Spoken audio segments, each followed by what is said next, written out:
दोस्तों, कहा जाता है कि क्षमा वीरस्य भूषणम, यानी क्षमा वीरों का आभूषण है।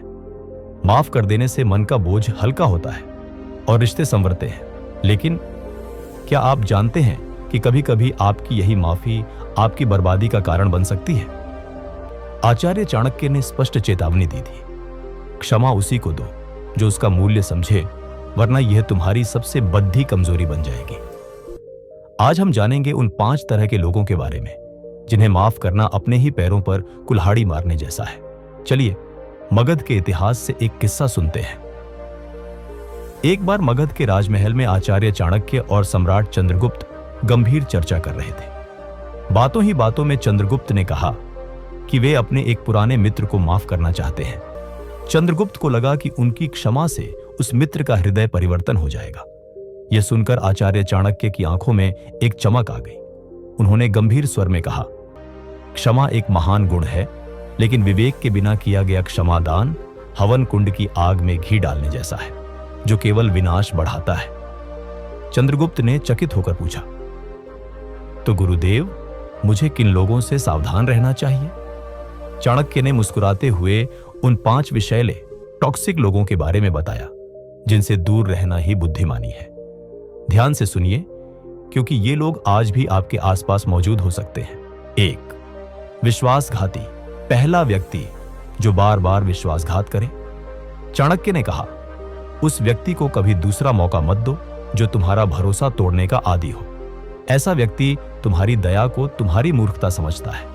इतिहास गवाह है, मगध के एक सेनापति ने जब अपने गद्दार सहयोगी को माफ किया तो उसी सहयोगी ने अगली जंग में पूरी रणनीति दुश्मन को बेच दी। परिणाम, हजारों सैनिकों की मृत्यु।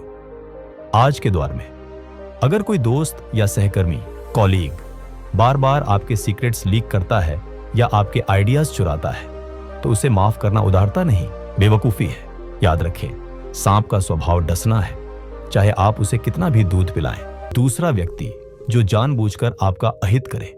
चाणक्य नीति कहती है, गुलती और साजिश में फर्क होता है। अगर कोई अनजाने में गलती करे तो उसे माफ कर दो, लेकिन जो योजना बनाकर तुम्हें चोट पहुंचाए उसे कभी मत बख्शो। जैसे उस दयालु किसान की कहानी जिसने अपने पड़ोसी को बार बार माफ किया, जबकि वह पड्डहोसी उसकी फसलें खराब करता रहा।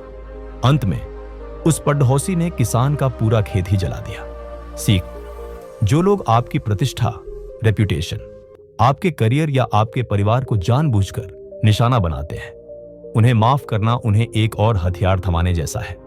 3. अहसान फरामोश, तीसरा व्यक्ति अहसान फरामोश। चाणक्य ने चंद्रगुप्त को समझाया, पुत्र, उस व्यक्ति से हमेशा दूरी बनाए रखो जो तुम्हारी मदद लेने के बाद तुम्हें ही भूल जाए। एक व्यापारी ने अपने मित्र को कर्ज दिया, उसे डूबने से बचाया, लेकिन जब वक्त बदला और व्यापारी को मदद की जरूरत पड़ी तो उसी मित्र ने उसे पहचानने से भी इनकार कर दिया और उसका अपमान किया। आज के दौर में ऐसे मतलबी लोग जो सिर्फ जरूरत पड़ने पर मीठा बोलते हैं और काम निकल जाने पर आपको नजरअंदाज कर देते हैं, वे आपकी माफी के लायक नहीं है। यह आपके आत्मसम्मान का प्रश्न है। 4. ईर्ष्यालु व्यक्ति, चौथा व्यक्ति जो आपकी तरक्की से जलता हो। चाणक्य कहते हैं, ईर्ष्या एक ऐसी आग है जो सबसे पहले उसी को जलाती है जिसके मन में वह धधक रही है, लेकिन वह तुम्हें भी झुलसाने की कोशिश करेगी। उस कारीगर की कहानी याद है जिसने अपने जलने वाले साथी को माफ किया और उसी साथी ने बाद में उसकी कला को चुराकर उसे बदनाम कर दिया। तो अगर कोई आपकी खुशी, आपके प्रमोशन या आपकी सफलता से जलता है और आपको नीचा दिखाने की कोशिश करता है तो उसे अपनी जिंदगी में दोबारा जगह मत दो। वह सुधरेगा नहीं, बल्कि अगली बार और बढ़ी चोट करेगा। 5. नकारात्मकता फैलाने वाला, पांचवा और अंतिम, सदा नकारात्मक रहने वाला व्यक्ति। चाणक्य का अंतिम सिद्धांत, जो व्यक्ति हर समाधान में समस्या खोजे उससे दूर रहो। ऐसे लोग दीमक की तरह होते हैं जो धीरे धीरे आपके आत्मविश्वास और मानसिक शांति को खोखला कर देते हैं। अगर आप किसी ऐसे व्यक्ति को बार बार माफ कर रहे हैं जो हर वक्त रोता रहता है, शिकायतें करता है और आपके सपनों का मजाक उड़ाता है, तो आप अपनी ही ऊर्जा, एनर्जी को नष्ट कर रहे हैं। ऐसे लोगों को छोड़िए देना ही बेहतर है। चंद्रगुप्त ने यह सब सुनकर सिर झुका लिया और कहा, गुरुदेव, आज मेरी आंखें खुल गईं। क्षमा ताकत है, लेकिन इसे सही पात्र को ही देना चाहिए। दोस्तों, जीवन एक रणभूमि है। यहां आपको अपने समय, ऊर्जा और सम्मान की रक्षा खुद करनी होगी। चाणक्य नीति का सार यही है, दुष्ट को माफ करना सज्जन पर अन्याय करने जैसा है। इसलिए अपनी माफी को सस्ता मत बनाइए। इसे उन लोगों के लिए बचा कर रखें जो वाकई अपनी गलती पर शर्मिंदा हों और बदलना चाहते हो। क्या आपके जीवन में भी कोई ऐसा विभीषण या अहसान फरामोश इंसान आया है जिसे माफ करके आप पछताए हो? अपना अनुभव कमेंट्स में जरूर शेयर करें ताकि दूसरे लोग भी सीख सकें।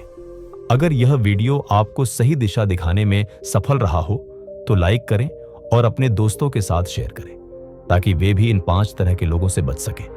चाणक्य नीति के ऐसे ही गूढ़ रहस्यों को जानने के लिए चैनल को अभी सब्सक्राइब करें। जय हिंद, जय भारत।